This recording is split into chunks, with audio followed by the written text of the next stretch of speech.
Ladies and gentlemen, I truly wish I could be with you in beautiful Tallinn today, but unfortunately that was not possible this time. Allow me nevertheless to warmly thank Rail Baltica Estonia for inviting me to participate today. Rail Baltica is far more than just another railway project. It is one of the most important strategic infrastructure projects in Europe today. For decades, Rail Baltica has been a missing link in the European transport network. And today you are working to make it a backbone of Europe's connectivity, resilience, and security. That is precisely why it has received such substantial support through the Connecting Europe facility, European main funding instrument to support strategic cross-border connections. The European Commission has been your biggest supporter.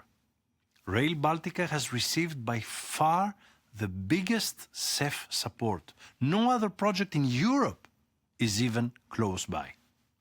And as I have confirmed at every meeting with the Baltic ministers, we will continue to do so. But this means that the project will need to stay on track. 2030 is the foreseen completion date for Phase 1 of Rail Baltica. Like any major infrastructure project in Europe, cost of these projects do increase and delays do happen. But in essence, any delay will increase the cost even further. So I urge you to stay on the course and avoid further delays. Dear friends, let me also speak frankly about funding. The European Commission has put forward an ambitious proposal for the next multi-annual financial framework. A proposal that significantly increases Europe's investment capacity in infrastructure, in transport and in mobility. In fact, our proposal would double European investment in these sectors because we understand that modern infrastructure is not a luxury. It is the foundation of competitiveness, of growth, of resilience and security. And I sincerely hope that this ambition will be maintained throughout the negotiations ahead. I know that I can rely on the Baltic states in supporting this ambition, and we will need to work together in order to succeed. Of course, demand for European funding will always exceed the resources available. This means that projects will need to demonstrate not only vision, but also maturity and concrete progress on the ground. And we will evaluate proposals carefully, based not simply on plans and promises, but on credible delivery and tangible results. And when we look at projects that are closing critical missing links in the European network, projects like Rail Baltica, projects that demonstrate strong maturity and clear European added value, we will naturally stand out as frontrunners for future EU funding. But you are well aware that CEF alone cannot cover the increased cost. So I also ask you to be innovative in using different funds for cost overrun. Estonian example of using ETS revenues is a good one. Ladies and gentlemen, Madam Catherine Trautmann, the European coordinator for the North Sea Baltic TEN-T corridor, has said that Rail Baltica is not merely a priority project. Building it is an obligation to connect Europe more effectively, an obligation to strengthen cohesion between our member states, and increasingly an obligation linked to Europe's security and strategic preparedness, which now is our top priority in Europe. Because Rail Baltica is not only about connecting Baltic states, it creates an entirely new economic corridor that benefits not only Estonia, Latvia, or Lithuania, but also Finland, Poland, Central Europe, and the wider European economy. It will open new opportunities for sustainable mobility. It will create jobs and businesses.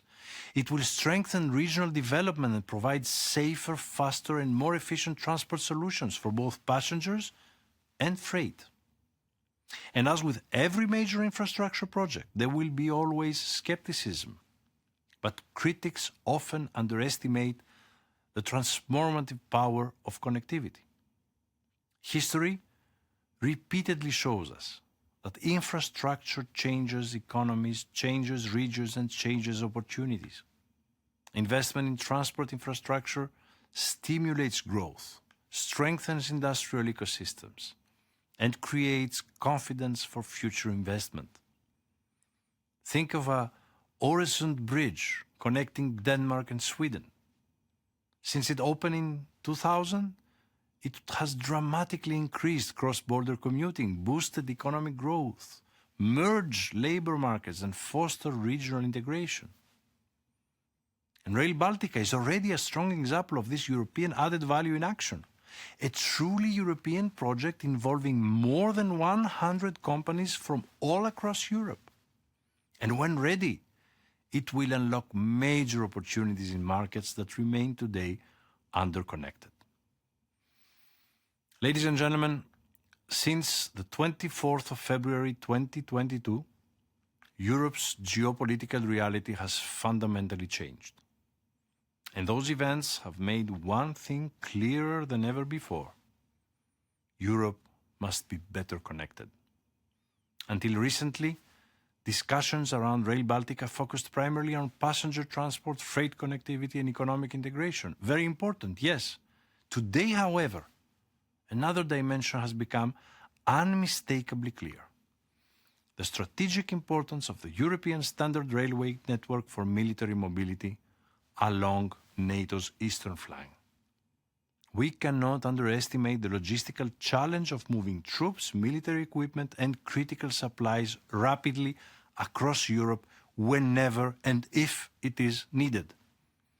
And if we are ever required to do so quickly, smoothly, and at short notice, Rail Baltica will become an essential strategic asset. The difference between current travel times and the future capabilities provided by Rail Baltica will be immense. And that alone is a powerful reason to keep this project moving forward with determination and urgency. Dear friends, Rail Baltica is ultimately about more than trucks, stations, and trains. It is about Europe's future. A more connected Europe, a more resilient Europe, a more secure Europe. Europe needs this project to succeed. And Europe needs you to continue the excellent work that you're doing. Thank you very much for your invitation. And I'm looking forward to meeting you in person shortly. Thank you.